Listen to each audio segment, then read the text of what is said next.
today, I saw it like so clear. Like, so we went into Costco, right? And Costco's pretty big, and they have high ceilings.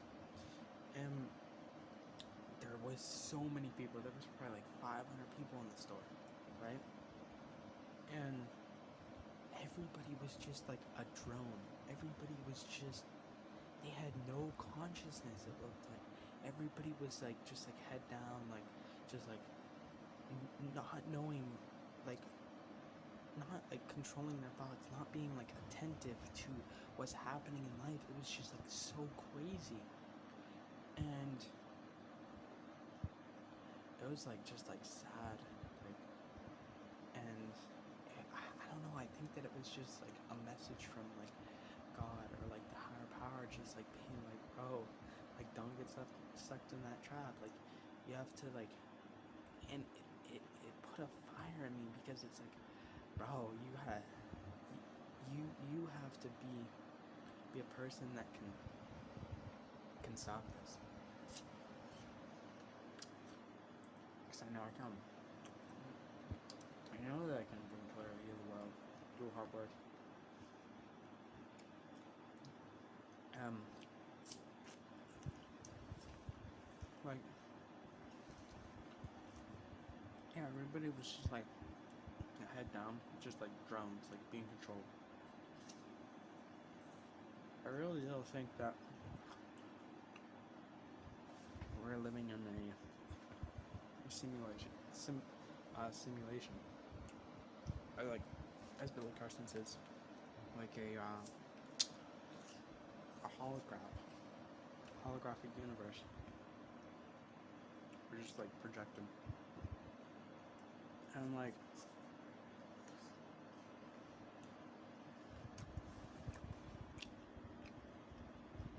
Plato's cave. Here's the QR code. I'm gonna screenshot that. I'll take you to the video on YouTube.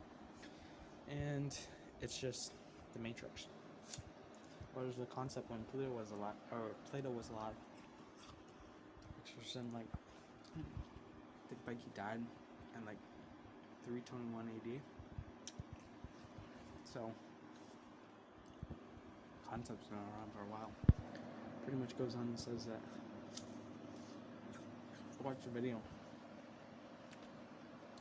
Everybody's just living in the shadows of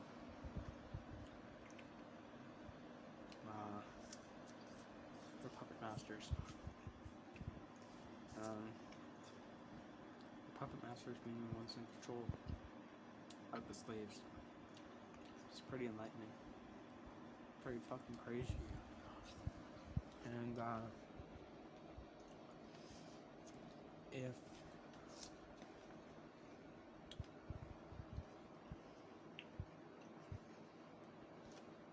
super enlightening. I was goddamn like, so we got to the register, right? And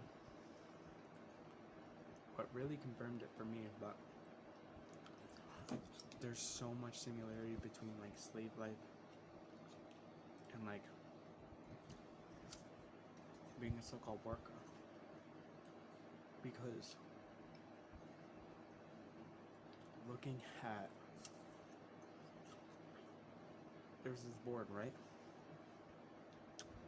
And it was a board that showed how many items a cashier could scan within 1 minute, right? And it brought this like negative energy to like the whole like group of people standing in line and being checked out, because I believe that time is also calculated in the transition as well. So there was like people at the top that could get 99 items per minute, which is just wild, right? So we're basing our logistics off of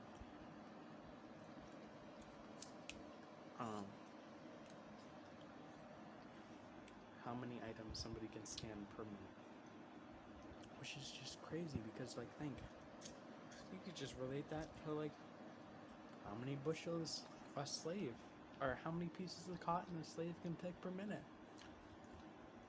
Oh, Ben over there, he can pick 99 pieces of cotton a minute. And Ricky over there, he only can pick 28 pieces of cotton per minute. It's just like wild, like there's so much of a similarity. The only people that were happy there, right, were the older people. So like the people that were already on Social Security and they probably just have that job so they could just collect some extra money, just have a little more wiggle room, but they didn't need it, right? Just to get out of the house and stuff. And the only other person that was happy was worker, right? There was a kid, like 14. He's the only one, the other person that was happy. Right? And that just shows that those people are conscious. Those people are conscious of their decisions. And consciousness, right, comes from just not being involved within that matrix shit. Not being involved in that slave trade shit. Because, like, think the kid knew, right? He's probably like 2-3 weeks there. The old people, they have so much time outside the job because they only work part-time. They don't need that shit. They get up and leave whenever they want. So they were also conscious of their decisions and how they relate to outside life.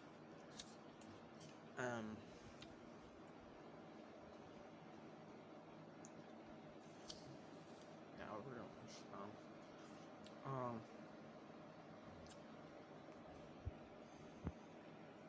But and when we first walked in, right, you had to show me your membership card. And the guy in the front, it was just like weird, like it was like kind of like a carnival ride, right? And the person at the front, he's kind of like the face of the carnival. And it was just like, he was like a guy that you would expect to be in a plot, right?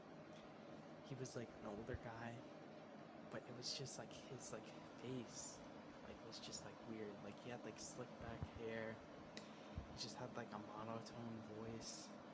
Like he only had certain phrases to say. It was weird. Like no social interaction. And I definitely think like that. If you're basing your whole business off of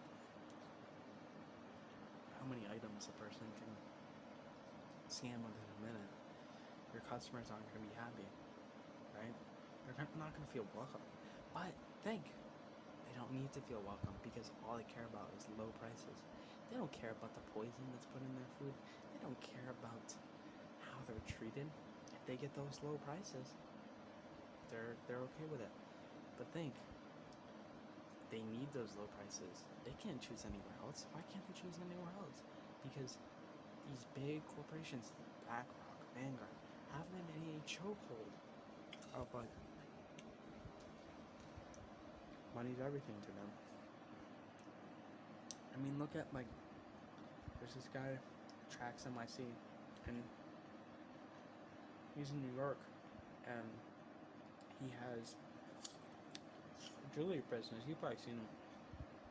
And he hands out gold, tries to hand out gold in New York. And people like turn away. An ounce of gold, which is worth like $2,500. Yeah, $23.86. And they just, no, I don't want it. Like they think that he's handing out like a rock. Whereas like, if he had $20, they would take that shit instantly. I don't know, it's just like so sad that people are involved in the plot and scheming at the top. People gotta wake the fuck up. But yeah, it was just confirmation today.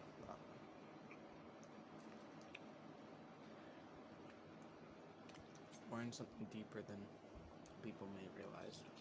100%.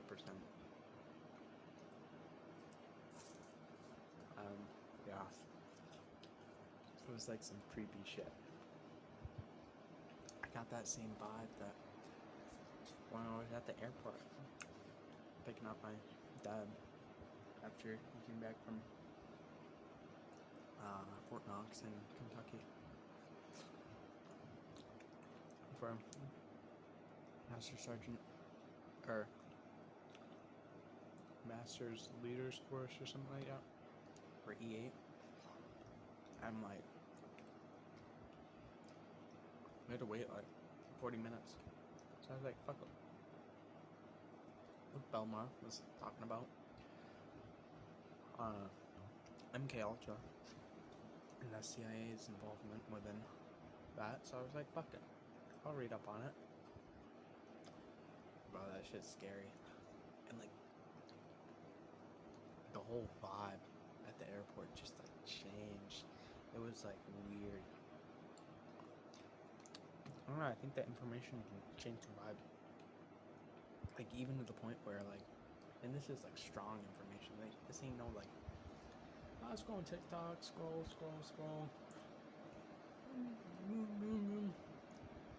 That's just some normal information, but like the way that everybody was acting and shit, or maybe the way that everybody was acting, the lighting, everything like that was just, but it was just weird. Like it, I don't know, man.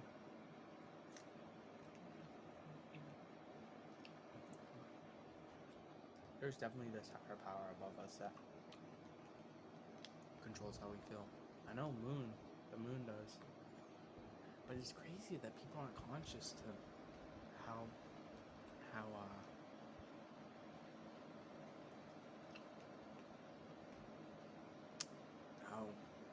things affect them, right?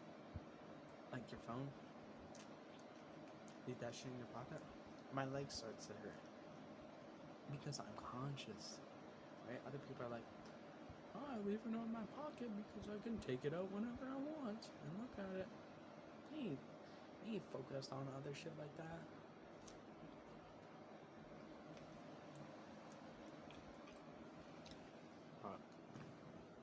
Just I have to. Please resonate with this message. Please just find a passion and put everything towards a passion. And don't stop. Gotta take down these leaders that are way too powerful. We need to like MK Ultra. Like you have to look into it. Like it's some scary shit, bro. But also like maybe the vibe, how the airport vibe was set up, and like the lighting and everything. I just remember the information because like the information just like kind of like resonates with like that sort of vibe.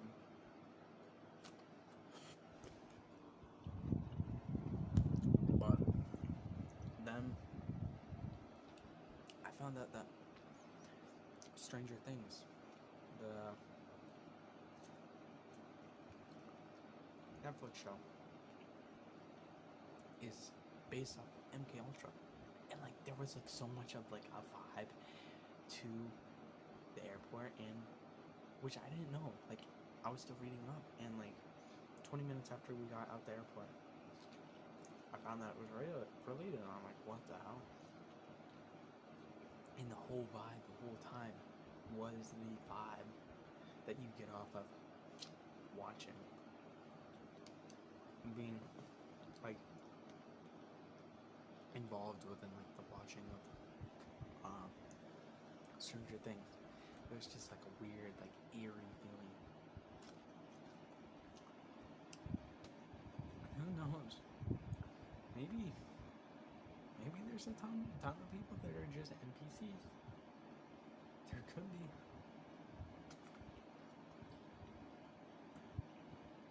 I mean, shit. If we live in a simulation, there are NPCs.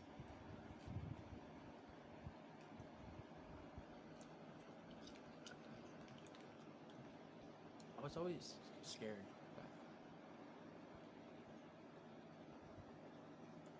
Or like, philosophy always scared me because, like, Elon Musk, he was like, don't get into philosophy, man. It's like, he's autistic, I'm autistic. High functioning. Asperger's.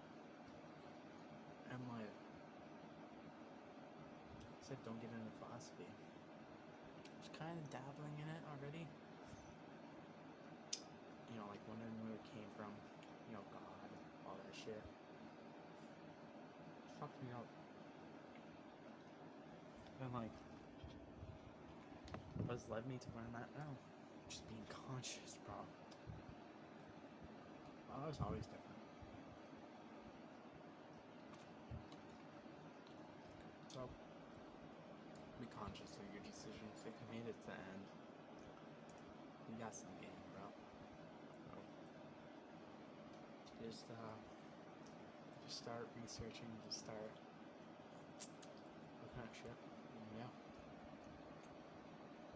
Have fun on this amazing journey because if it really is a simulation, damn, we better fucking do as best as we fucking can, right?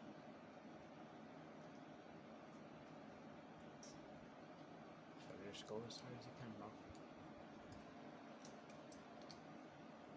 And when I see you and you're a fucking billionaire, bro, all I want you to do is give back.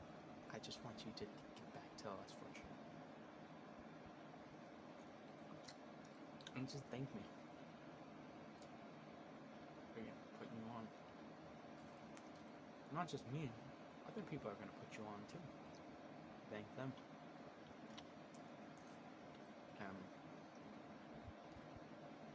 Go hard, bro. Stop regretting the past. Memories are fleeting. They don't stand still. Time is an illusion.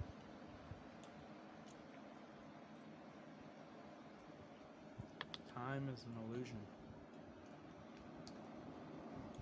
To get people to believe that they have to sleep 8 hours a day.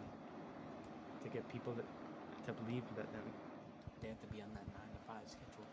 Because if the time wasn't a thing, it would be like, yo, we're here till the work gets done. That's it. Then we're going home. But nah, they gotta put that 9 to 5 shit, bro. If they don't have time, their whole plan would be fucked up. But yeah, internet searching, Luke Belmar put me on this. Yandex, get everything, bro. It's the Russian Google. Compared to Google, bro, it night and day, 180-degree difference in sourcing outcomes that you get. So yeah, I wish you the best. Don't take shit from no one. Know that you can do it. That's all you need. Other people ain't gonna believe in you. But just fucking go, bro. Just get that shit.